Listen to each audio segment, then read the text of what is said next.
Seguimos con más de Portadas al Día hoy, celebrando nuestros 65 años en Venevisión, dándolo todo. Y por supuesto este foro está hecho para ustedes, pensados en contenido de calidad de verdad, contenido que le va a funcionar para todos los días, porque todos hemos sentido alguna vez un momento en el que el enojo nos domina. Sentimos que nuestra paciencia se agota y nos invade esa sensación de que vamos a explotar. ¿Le ha pasado? Bueno, y aunque el enojo es una emoción normal, cuando no sabemos controlarlo puede afectar nuestras relaciones, nuestra salud, sobre todo nuestras decisiones, que eso es una de las cosas que nos ayuda a mantener el ritmo diario de nuestra vida. Hoy vamos a hablar de algo que todos necesitamos aprender y es cómo apagar el enojo. Aquí lo tenemos en pantalla con la psicóloga Bárbara Reyes. Bienvenida a Portadas al Día, ¿cómo estás? Bien, muchísimas gracias de verdad por la invitación, muy contenta de estar aquí con ustedes. Así es, Bárbara, ¿qué sucede en nuestro cerebro y en nuestro cuerpo cuando el enojo es quien toma el control? A ver. Ok, me gusta mucho cuando dices que toma el control, porque justamente es así. Cuando el cerebro detecta que estamos enojados o estamos molestos, inmediatamente activa un sistema de alarma y nos dice, mira, ya estás molesto. ¿Qué pasa? Empezamos a sentir sudoración en las manos, que se acelera también el ritmo cardíaco, se agita la respiración y es allí cuando viene lo más peligroso, que es lo que yo le llamo cuando estamos en ese secuestro emocional. El secuestro emocional, ¿por qué? Porque la parte racional de nuestro cerebro, que es la corteza prefrontal, se va separando parcialmente y es allí cuando nos cuesta ver las cosas con claridad y tomar decisiones adecuadas. Bárbara, hay muchas cosas que son necesarias en la vida. Hay muchos procesos que llegan a la vida a cambiarnos, ¿no? Exactamente. Y muchos no son quizá, o cuando hablamos de procesos, hablamos de un cúmulo de cosas, donde hay cosas positivas y negativas. El enojo lo vemos como algo negativo. ¿Debemos evitarlo o en realidad tiene una función importante en nuestra vida? O sea, ¿sientes que esto es algo, o lo podemos mirar como algo positivo dentro de lo que nos toca vivir? Mira, muy importante lo que comentas, porque ciertamente el enojo dentro de todas las emociones la ven como una parte negativa de toda la gestión emocional que tenemos. Y realmente no hay ninguna emoción mala, eso es lo importante. Yo creo que aquí lo que podemos rescatar es, ok, estoy sintiendo el enojo, pero ¿qué es lo que hago con él? Es allí la clave.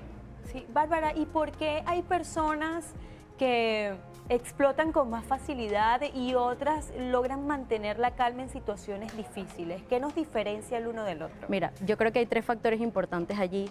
El primero es sobre todo cómo nosotros aprendemos por modelaje, sobre todo en nuestro nicho más cercano, nuestra familia, cómo vemos desde pequeños que nuestra familia abordan este tipo de situaciones, la molestia, los conflictos. ¿Es aprendido? Es aprendido, son conductas aprendidas.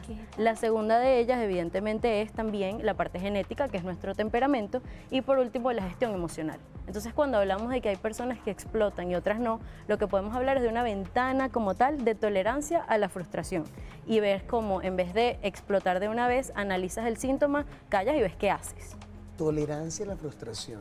Me gustó esta pregunta que hiciste porque nos lleva directamente a ver cómo podemos controlar estos distintos tipos de enojo, ¿no? O cuando te llega el enojo. Existen algunas técnicas que podamos aplicar para calmar este enojo. Sí, hay dos técnicas que a mí me gustan mucho. La primera es la respiración diafragmática, ¿no? Y si uno habla de respiración diafragmática, a lo mejor suena como que, bueno, ¿y cómo hago eso, no? Cuando estamos molestos, respiramos, nuestra respiración es a través de la clavícula y todo lo que está aquí arriba, es del pecho para arriba. Cuando respiramos de manera diafragmática, lo utilizamos con el músculo que está debajo de los pulmones, que es el diafragma. Y eso inmediatamente manda una señal, una alarma química a nuestro cerebro y nos permite saber que no estamos en peligro. Y ahí nos calmamos. Y bueno, por excelencia también tenemos retirarnos por unos minutos de esa situación, de esa conversación, para pues bueno, respirar profundo y retomar unos 20 minutos, decirle a la persona, ahorita regreso y hablo contigo. Sí, eso quizás puede entrar un poco en cómo podemos detenernos, ¿no? A tiempo antes de reaccionar desde el enojo. Ahí mencionabas que retirarnos un momento, pero ¿qué pasa si la persona que está del otro lado, que te está haciendo enojar, sigue insistiendo y sigue quizás invadiendo tu espacio? ¿Qué otras cosas podemos hacer para equilibrarnos? Ok, primero yo creo que la recomendación principal es, cuando alguien nos está gritando y nosotros empezamos a gritar, ahí lo que se genera es ruido. No estamos logrando absolutamente nada. Es allí en ese momento cuando podemos utilizar ese semáforo y vamos nosotros reconociendo esas señales. Antes del grito siempre hay una señal física que nos permite saber cuándo es momento de retirarlos. Si lo vemos como semáforo, está el verde, que puede ser esa emoción principal que es leve, nos estamos molestando, pero podemos ¿Le controlar. incomoda? Exacto. El amarillo ya empezamos a tener síntomas físicos, es decir, podemos sentir calor en la cara, nos empiezan a sudar las manos, la mandíbula se tranca, se tensan los músculos. Ahí es momento de decir, freno, me voy. Y la última es cuando llegamos al rojo, que bueno, ahí es lo ideal no llegar porque es la explosión completa. Bárbara, ¿por qué nos enojamos con facilidad? Bueno, ahí viene una pregunta importante. A veces pensamos que es enojo, pero es la superficie de todo. Si lo vemos como capas o como cortinas, a veces el enojo es lo primero que sale, pero si vamos quitando cortinas, vemos que la emoción que está de base puede ser tristeza, puede ser también frustración. Entonces hay que canalizar también qué es lo que lo origina. Sí, además que el enojo se puede convertir como en una característica de las personas. A veces identificamos a un caballero, no, es que él es amargado. Exacto. Él vive molesto, sí, el gruñón, sí, o incluso las mujeres, no, sí, ella es muy amargada, gruñona, siempre se enoja. Hay niveles de verdad donde las personas podemos identificar que además se acostumbran a vivir desde la emoción del enojo. Esto nos puede traer consecuencias a largo plazo. Claro, claro, A nos ver. puede tener consecuencias primero porque normalizamos una conducta que no deberíamos normalizar. Ok. Entonces, cuando normalizamos que seas una persona que siempre estás Ay, irritable, él es así. que siempre reaccionas, el entorno empieza a decir, no, es que él siempre ha sido así. Pero fíjate que tocabas el tema de la frustración cerca del enojo. Una persona que siempre se enoja porque siempre está frustrada por algo. Podría ser que está frustrada siempre por algo O- o simplemente está respondiendo a un momento en particular. Listo. Que puede ser lo que nos pasa diariamente por, bueno, encontraste cola para venir, Tráfico, se exacto. atravesó un carro, te quitaron el puesto, no salieron las cosas como esperabas, pero es algo Ok. puntual.